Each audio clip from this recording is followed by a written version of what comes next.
I stepped off the track before the race was over. First track race back in 2 years, first real race since my knee injury, and I DNF'd it. But I think that might have been exactly what needed to happen. There's a version of this video where I tell you the comeback is going great. This isn't that video. My alarm didn't go off, I got on the flight anyway, and somewhere on that track, my body made a decision before my brain was ready to. What happened this morning, Phily? Alarms didn't go off. So that was fun. So it's 5:46 a.m. Fair, I got ready in like 10 minutes. Yeah, you did. I didn't knock till 35. So what time were we supposed to leave? 5:25? Yeah, we leave at 5:45. My alarm was set for 4:55. You got woke up extra- at 5:30, 35 minutes sleep. Extra 35 minutes sleep. Great for the race. Yeah. Love that for you. 6.5 hours slept. My type A brain was imploding throughout that whole process. Everyone's worst nightmare is missing a flight, right? Now, we made the flight, but that same stress and adrenaline of almost missing it was very present. At the time, I just laughed it off, because I'm someone who thinks that if something goes wrong before a race, it doesn't really mean anything. Otherwise, you can set yourself up for failure. Turns out this time, I was wrong. And there was more than just an ominous and chaotic morning that went into this race being a DNF before it even started. Alright, it is 6:53. Wow. So I have 5 hours and 17 minutes until I'm racing. And I thought I should probably introduce who's behind the camera today, because Daniel has deserted me since he's on his stag do. I found this willing person on my travels, so she's agreed to come with me and film me and support me. I should do my best. And we're going to get to know each other on the trip. Get to know each other. It's just a stranger off the street. Who is that? We made it. Well, not yet. But we are making it. We're making it onto the plane, which after this morning is a great success. It's a small miracle. This race mattered more than maybe you'd think on the surface. 3,000 metres with some of the fastest women in the country, athletes from overseas, some who've run comfortably sub 9 minutes. And yes, I've been there too, once, if you remember from 2024. But that was at the end of a full track season, not the start of one, and not after months of injury. That was so fast. Pretty smooth, really. That was so smooth. 8 minutes early. 8 minutes early. And that's how it's done. Very efficient. Is that a potato vending machine? Wow! Alright, we made it. Eventually. Against all odds and against the alarm not going off this morning. And I've got 3 hours and 25 minutes until my race. It's 8:45. So it's coming up pretty soon. Kira's gonna pick us up in a sec, and it's really not far to get to her house, and then the track is like 10 minutes from there. So yeah, starting to feel pretty nervous now, which is expected and normal. I think I'm probably a little bit more nervous than usual because I've got the combination of haven't raced on the track in 2 years. I've been off with injury, and this is my first kind of race of some importance to me in a while, but I'm kind of trying to accept those nerves and not override them, but also meet them with the excitement of getting to race again and being able to do this, because over the last few weeks and months since the end of September, I would have bitten someone's arm off to be in the position to be fit and healthy enough to be doing a race. And so, yeah, it's gonna hurt. It's a 3K, it's short and fast for me, but it's also gonna be fun. It's what I want to be doing, and I'm excited. In terms of goals for the race, just going out there to race today. I don't have a time in mind, I don't have a position in mind, but I just want to finish as high up as possible and try my best to be competitive. It's a fast field, there's some really fast girls in there, and so I'm just gonna rock and roll and latch on to whoever I can latch on to and try and run smart, move through the field. Before I can do that, I need to use the bathroom. Oh, there's a queue. Good luck. Because it's 8:45 and I have a race in a few hours. So I need a poo. She's done her morning call. Find our Irish queen. What is this? It's just one hurdy stick. 2 hurdy sticks. So just in case someone starts on you. Well, just in case you need to pop We've got a pheasant. We've got a pheasant. That sounds. We've got a pheasant.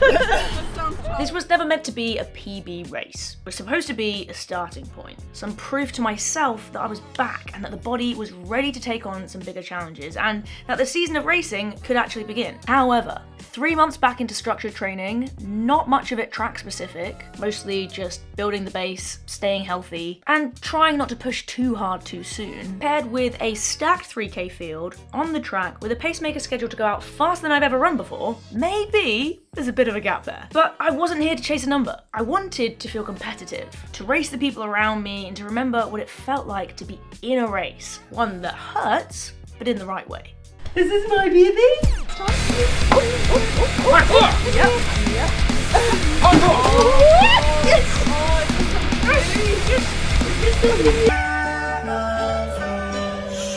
Sam.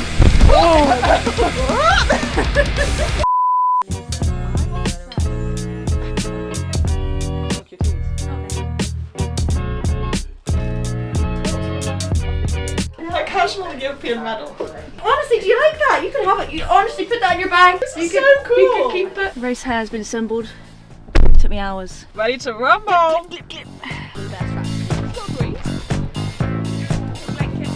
so I've got to go get my bib.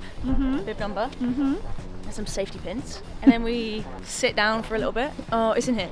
Sit down for a bit and then warm up.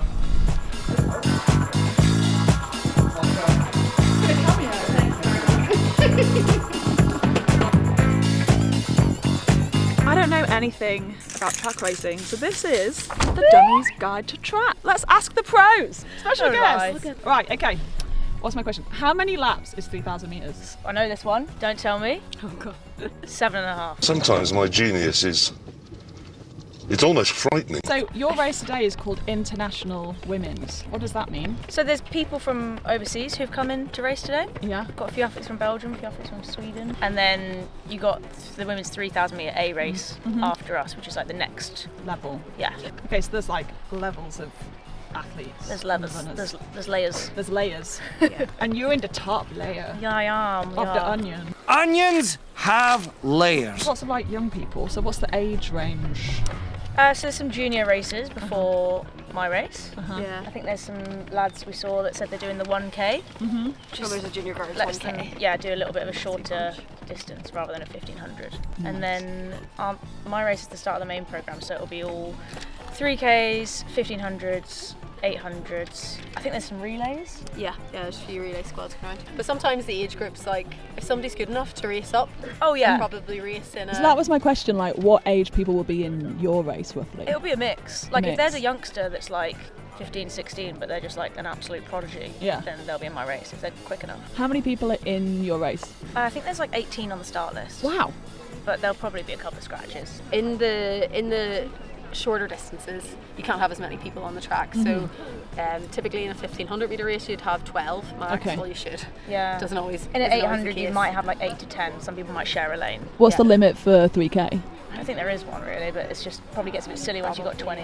Yeah, there probably is, and sometimes they can split the start Can line stagger the into... start, so they'll have people that from lane 4 to 8 that are starting further back than people in lanes 1 to 4, and then there's a cone that you go past when you can merge. I don't know legally what's the max. No, I don't think there is one. Certainly been in races where I'm like, that's too many. Yeah.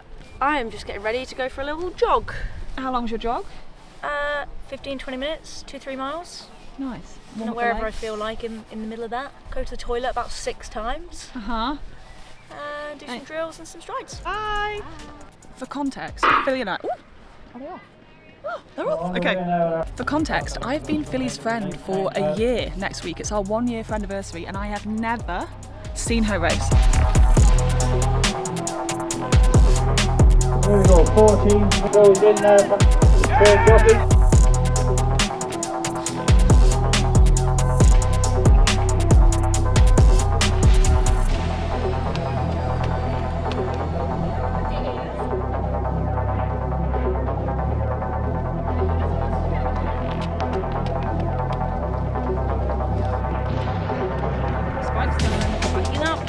This is the moment where I'm like, do I need to use the toilet for the 3rd time since getting here?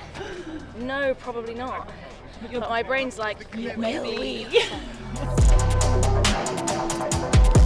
Get them angles, Kira. Before I get into the race, I want to highlight that this is my first race head to toe in my new race kit. And although, spoiler, it didn't quite go to plan, I am so proud to be repping Lululemon, and let me tell you, this is both my comfiest and best looking race kit I've ever had, so let me break down what I'm wearing for you. I've got on the Swiftly Tech Cropped Racerback tank in black, which is both buttery soft and breathable, paired with the high-rise classic fit Fast and Free split short in red. I love these shorts for both training and racing. They are so light and they also don't make me chafe. And the small but mighty star of the show is the unisex Power Stride ankle socks. Finding good running socks is harder than it should be, but these are seamless. Like, actually, there's no seams. There's an affiliate link at the top of the description if you would like to check out any of those Lululemon bits. Now let's get into the race.